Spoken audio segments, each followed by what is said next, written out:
주영진의 뉴스 브리핑 본격적으로 시작을 해보도록 하겠습니다. 정치권 소식을 먼저 전해드릴 텐데요. 이 가운데서도 조금 전에 여러분께 생중계로 보여드린 전원책 변호사의 기자회견 내용을 중심으로 해서 자유한국당 내부 상황도 여러분께 자세히 전해드리도록 하겠습니다. 세 분과 함께합니다. SBS 윤춘호 논설실장, 이수기 시사인 선임기자, 김우석 미래전략개발연구소 부소장. 어서 오십시오. 안녕하세요.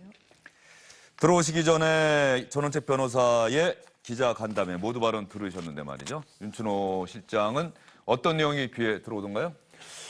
일단 저는 처음에 들어왔던 것은 이제는 보수 괴멸이라고 하는 보수를 살릴 수 있는 그런 기회가 없을 거다라고 하는 이야기를 했고요. 그다음에 또 한 가지가 이제 저 귀에 남았던 것은 보수 정당의 재건이 어렵지만은 보수 괴멸을 막기 위해서 앞으로도 계속 노력하겠다 이런 말을 했어요. 그래서 방송으로 돌아오겠다고 하는 그런 의지도 밝힌 것을 압니다만은 앞으로도 보수 정파에서 정치인으로 활동할 의사가 강한 것이 아닌가 하는 생각이 들었습니다. 예, 김우석 부소장이 자유한국당 내부 상황 잘 알고 계실 텐데 어떻습니까? 전원책 변호사 해촉당하고 오늘 기자회견하고 이런 상황이라고 한다면은 자유한국당 내부의 치부가 드러나는 것 아니냐 뭐 이런 관측도 있었는데 오늘 전원책 변호사가 좀 조심하는 것 같긴 하던데요. 그렇죠. 사실은 언론에서 많이 폭로가 뭐가 나올 거 아니냐 이런 얘기도 많이 했고 그 당에서도 굉장히 그런 부분들 때문에 노심초사한 측면이 있는 것 같습니다. 그런데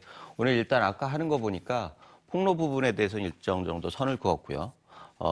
명분을 주로 얘기를 했고 자기가 왜 그렇게 할 수밖에 없었느냐 그런 부분들과 실질적으로 보수 그거보다는 미래 비전에 대해서 계속 얘기를 했어요. 그런데 자기가 그 폭로를 안 하는 이유는 사실 우물에 침을 뱉지 않겠다. 지난번에 주영진 앵커하고 통화할 때 자기가 온 길에 침을 뱉지 않는다라고 얘기하는 것과 일맥상통하는 거였죠.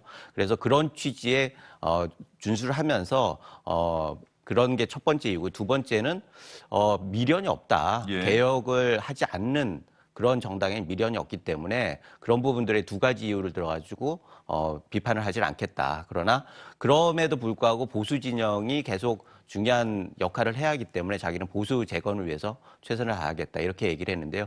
예. 실질적으로 이번에는 많은 사람들이 폭로에 그 무게를 뒀지만 영리하게도 전원책 변호사는 그런 폭로를 하면 당도 망가지고 본인도 굉장히 상처를 받지 않겠습니까?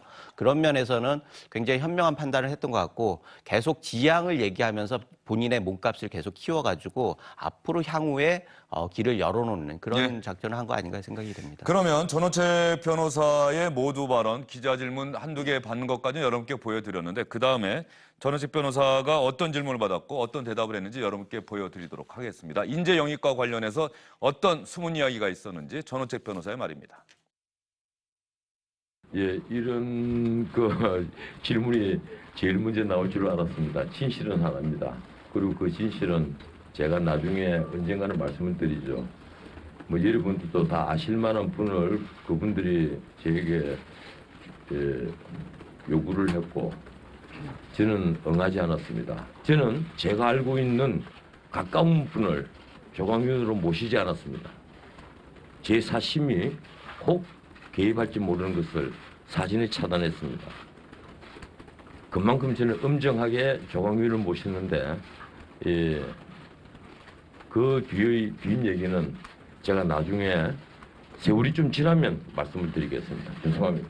방금 말씀드렸다시피 그 문제는 결국 그 서로 돌을 던지는 일이 될 것이고 좀 세월이 지나면 얘기합시다. 지금 김병준 위원장도 얼마나 어렵겠습니까?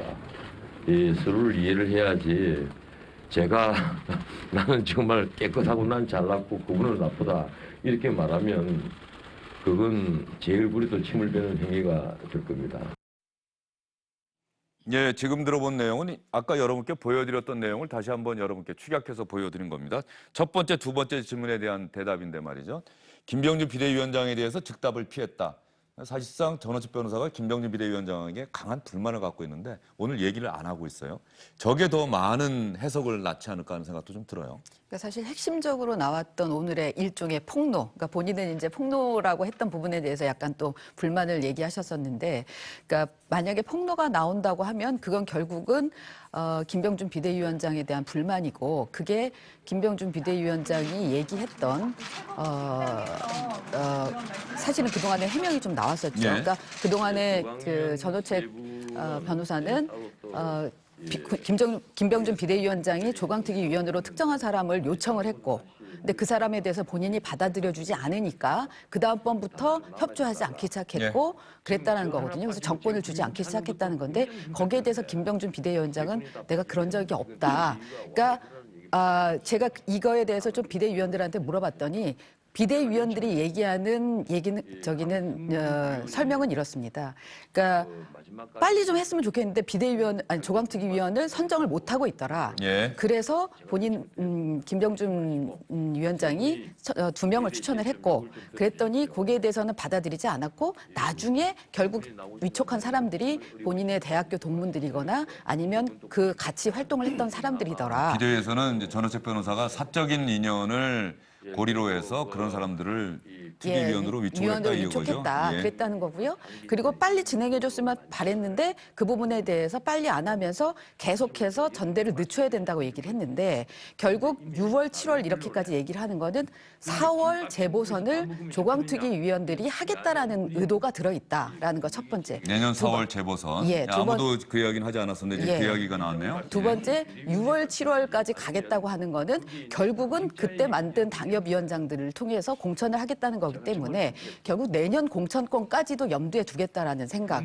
이게 다 들어있기 때문에 이거는 문제라고 봤고 그 부분에 대해서 현재 당협위원장들 다 사퇴한 사람들이 굉장히 불만을 가졌다라는 거거든요. 예. 근데 그렇게 되면은 당을 운영할 수가 없는 상황이 되기 때문에 이 전권에 대한 생각이 달랐고 그래서 우리가 해촉을 할 수밖에 없는 상황이 됐다라는 예. 거고요. 한 가지만 더 말씀드리면 아까 전원책 변호사가 얘기하면서 정치를 방송에 이용하려고 한다는 얘기들을 했다라고 얘기를 하면서 난 그렇지 않았다라고 얘기를 했는데 이 비대위원들이 갖고 있는 불만들을 보면 저분이 정상적인 이 생활을 안 하더라. 보면은 오전 7시에 자기 시작해서 오후 3시에 일어나고 예. 저녁에는 내내 그 활동을 오히려 하더라.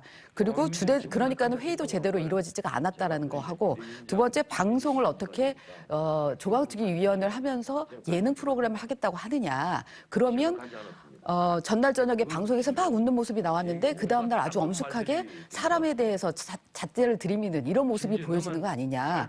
이거는 본인의 역할에 대해서 제대로 인지하지 못하고 있는 거 아니냐. 이런 불만들을 예, 갖더라고요. 알겠습니다. 그런 불만이 비대위가 있었다. 전원책 변호사가 자유한국당 재건에 힘을 쏟기보다는 정치를 자신의 이름을 알리는데 이용하려고 했던 것 아니냐 이런 의구심을 비대위가 갖고 있었다. 그런 말씀이신데요. 현장 한번 키워봐 주시겠습니까? 지금 뭔가 얘기를 하고 있는데 잠깐만 한번 더 들어볼까요? 예, 또 기자의 질문으로 넘어가는 것 같은데 그 질문과 답변 한번 들어보겠습니다. 아닙니다. 어디서 혹시 제가 정말 죄송하면 어디서 나오신 분입니까? 더 타임즈입니다. 더 타임즈. 그 타임즈라는 신문이 있으십니까? 신문이 있습니다. 예, 당문이 아닙니다. 아니 그러면은 당을 안 주면은 지금 한국이 말입니다. 한국 상황이 경제가 상당히 그 타임즈라면 영국 신문입니까? 한국 제가 한국 신문에 그 타임즈라고 제가 본 적이 없습니다. 죄송합니다. 예, 혹시 타임즈 믿으십니까? 예, 변호사님, 그 TVN에 예, 그 나의 거참이라는 예능 예. 프로그램에 출연이 확정이 되셨잖아요. 예. 그 출연하겠다라고 제작진한테 확정해서 얘기하신 게 언제세요? 이미 한 4개월 전에 기획이 됐고 석 달 전에 데모 필름을 찍었고 그 무렵에 계약을 한 겁니다. 그리고 한 회분을 찍고 나서 나머지 2회분, 3회분을 또 찍어야 되는데 2회분을 찍어서 3회로 소화를 했습니다. 그리고 이건 그냥 예능이 아닙니다. 이 어린아이 그 초등학교 3학년, 4학년 아이들하고 도란도란 얘기하는 것이고 그들과의 간극을 좁히는 프로그램이고 제가 또 학교 선생님을 하는 프로그램이고 이 김포에서 작은 캠프를 마련해놓고 현역 정치인도 아닌 자유한국당 조직 강화 특위 위원 이제는 전직이죠. 전원책 변호사의 기자회견에 이렇게 많은 기자들이 관심을 갖는 것도 참 대단한 일인 것 같습니다. 조금 전에 나왔던 질문은 자유한국당 조직강화특위위원 하면서 방송에 나가도 되느냐. 아마 TVN 예능 프로에 나가기로 돼 있었고 지금 얘기는 넉 달 전에 기획이 됐고 석 달 전에 이미 촬영은 대부분 마무리가 됐고 그때 계약을 했다. 방송은 아직 시작되지 않았고 이미 다 끝났기 때문에 자기가 추가로 방송 나갈 일은 없다. 뭐 이런 취지의 답변을 하고 있는 것 같습니다. 따라서 조직강화특위위원회 활동을 등한시한 적이 없다 이렇게 강조하는 것 같은데 그 부분 관련해서는 조금 전에 이수기 기자가 얘기했던 것처럼 비대위원들은 방송과 이것을 같이 하는 것 자체가 불가능한데 전원책 변호사가 둘 다 하려고 했다. 이런 문제의식을 가졌던 것 같습니다. 그러면 조금 전에 나왔던 김병준 비상대책위원장, 지금 김병준 비상대책위원장 자유한국당 내부에서 상당히 어려운 상황입니다. 왜냐하면은 전원책 변호사를 해촉하면 전원책 변호사를 영입했던 김병준 비상대책위원장도 책임이 있는 것 아니냐. 김병준 비대위원장도 물러나야 된다는 요구가 친박계를 중심으로 해서 나오고 있는 상황이거든요. 김병준 비대위원장의 목소리 한번 들어볼까요? 그때까지 지금 제가 2월 말이라고 했는데 조금 더 기다리시지 뭐 그렇게 급합니까? 책임은 결과로서 책임을 져야죠. 2월 말에 제가 다 이제 이제 일정을 확정해 놓고 2월 말 플러스 마이너스 알파로 확정해 놓고 하니까 조금 기다려 주시면 됩니다. 예, 2월 말 전당대회 다시 한번 강조했고 김병준 비대위원장은 물러날 의사는 없다는 뜻을 분명히 했는데 말이죠. 전원책 변호사가 김병준 비대위원장 거취 문제와 관련해서는 자신이 정치평론가로 돌아가면 얘기하겠다고 오늘 조금 전에 이야기를 했어요. 김병준 비대위원장 리더십 어떻습니까? 상당한 위기 상황인 거는 틀림없죠? 뭐 그렇습니다. 뭐 틀림없이 위기 상황이라고 봐야겠죠. 본인이 이제 19초를 했다고 하는 전원책 변호사가 자신을 비난하면서 나서고 있는 그런 상황이고, 그다음에 지난 7월 비대위원장으로 이제 취임한 이후에 이른바 비박과 친박 간의 갈등이 그나마 좀 상당히 이제 수면 이하로 잦아들었고, 그러면서 이제 김병준의 시간이 이제 쭉 흘러왔었는데, 전원책 변호사가 낙마하고, 그다음에 이제 다음 달 11일로 예정돼 있는 원내대표 선거가 이제 본격화되면서 친박과 비박의 중진들이 어제부터 이제 공개적인 모임을 갖기 시작하고 있거든요. 이걸 보면은 점차 김병준의 시간, 김병준의 계절이 가고 있고, 그다음에 원래 친박과 비박의 시간이 다가오는 것이 아닌가 하는 그런 생각이 들어요. 다시 친박과 비박이 매일같이 싸움을 하는 그런 상황에 자유한국당으로 되돌아가고 있는 것 아니냐 이런 말씀해 주셨습니다. 김병준 비대위원장 조금 전에 2월 말 전당대회 방침에는 변함이 없다는 이야기 여러분께 들려드렸는데 말이죠. 김병준 비대위원장에 대해서 전원책 변호사가 뭐라고 얘기했는지 들어보시죠.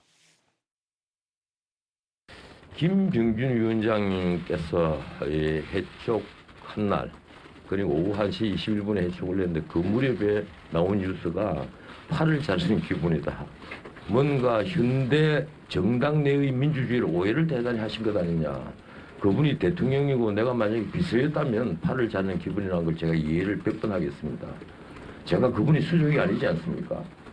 혹시 저를 수족으로 아신 것이라면 모르겠는데 그분이 만약에 나에게 기강에 복종할 것을 요구했다면 진짜 그렇게 말씀을 하셔야죠. 난 그 워딩은 그분이 실수한 것이라고 생각을 합니다. 전원책 변호사가 김병준 비대위원장과 알고 봤더니 건너 친구 사이다 뭐 이런 이야기도 했어요. 그런 측면에서 본다고 한다면 김병준 비대위원장이 수족이라고 하는 표현은 자신을 마치 아래에 있는 사람처럼 취급했던 것 아니냐. 그런 데 대한 강한 불만도 좀 작용을 하고 있는 것 같습니다. 네, 그렇게 김병준 위원장이 뭐 아픔이 있었다라고 얘기를 했겠지만 전 변호사 같은 경우에는 그것이 수족이냐라고 받은 거죠.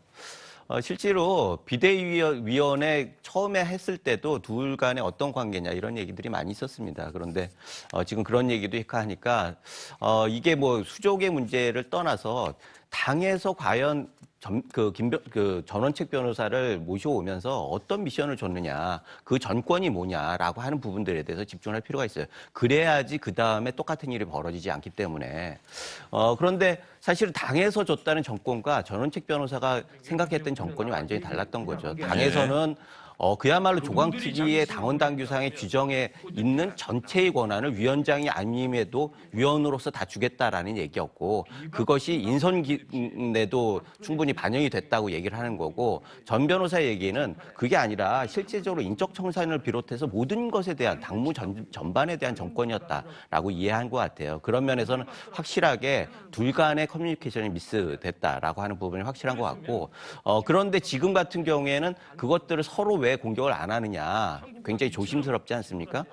그런 걸 보면은 향후에도 이게 계속 불안한 거예요. 서로에게 이렇게 막 걸려 있는 부분들이 어떻게 확전될지 모르니까. 그리고 지금 김병준 위원장 같은 경우에도 일단은 팔이 달렸다고 할 정도 이상으로 위태로운 상황이 됐죠. 예. 실제적으로 뭐 유일한 김병준 체제의 유일한 성과가 사실 친박과 비박 간의 그 전면전을 누그러뜨렸다, 잠복시켰다라고 하는 게 유일한 그 성과라면 성과였는데 지금 전 변호사를 해촉함으로써 그게 다시 드러났단 말이죠. 예. 그러니까 이런 면에서 김병준 위원장은 팔을 자른 이상의 내상을 입고 있다. 존재 자체에 대한 여러 가지 위험.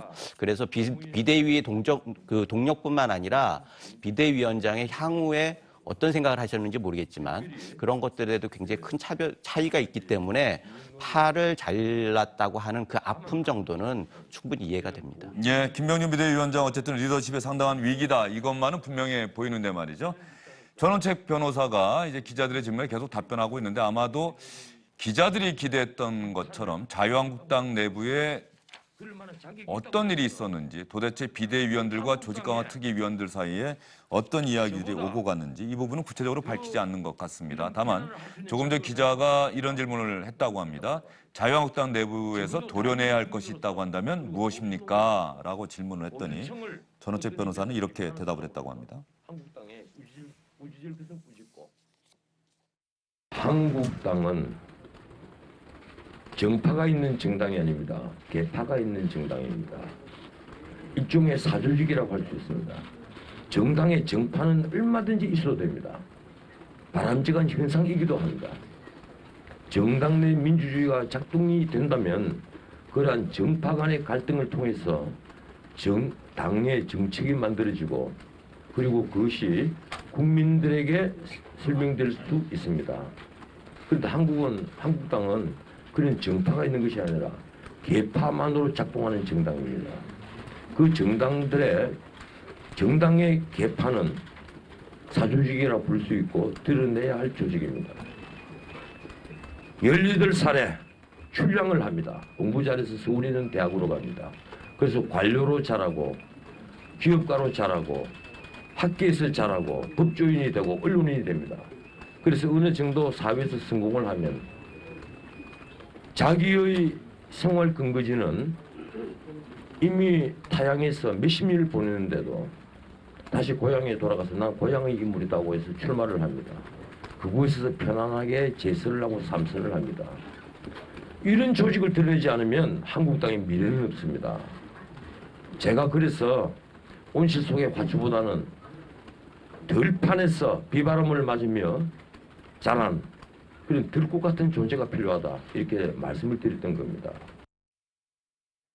예, 전원책 변호사가 무엇을 얘기하고 싶어 하는지 이 부분은 좀 명확하게 이해가 됩니다. 전원책 변호사가 원래 시인 출신입니다. 들꽃 같은 존재라고 하는 것도 아마 전원책 변호사의 그런 시적인 마음이 반영된 표현이 아닐까 싶은데 말이죠. 자유한국당 내부의 상당수 의원들이 그런 온실 속의 화초 아니냐 이런 문제의식을 갖고 있는 것 같네요. 결국은 이제 조직강화특위가 하는 일이 당협위원장을 교체하는 역할이 핵심이었잖아요. 그걸 위해서 지금 여론조사도 하고 있고 실사도 하고 있는 중인데 아마 그 기준에 있어서도 좀 차이가 있었던 것 같습니다. 예. 그러니까는 전호책 위원이 얘기할 때는 말한 대로 아마 자기 고향에서 출마하는 사람들은 좀 많이 교체하고 얘기한 대로 양지보다 험지로 나오기를 바랐다라고 얘기를 했는데 그래서 험지로 나가는 거를 원하고 그런 건 교체를 하겠다는 얘기잖아요. 이제 그런 부분들이 있었는데 그건 당연히 그 현재 기득권을 갖고 있는 사람들 입장에서 반발할 수밖에 없는 거고 특히 저 얘기한 개파 친박, 뭐 비박 얘기를 하지만 그 개파의 수장들이나 소속 핵심 의원들은 다 이제 대구, 경북, 뭐 부산, 경남 이렇게 자유한국당에 좀 좋은 텃밭에 있는 경우가 많았기 때문에 아마 그런 부분에 있어서 좀 거스르지 않으려고 하는 비대위원장하고 그런 부분들에 좀 차이가 있었던 거 아닌가라는 생각도 듭니다.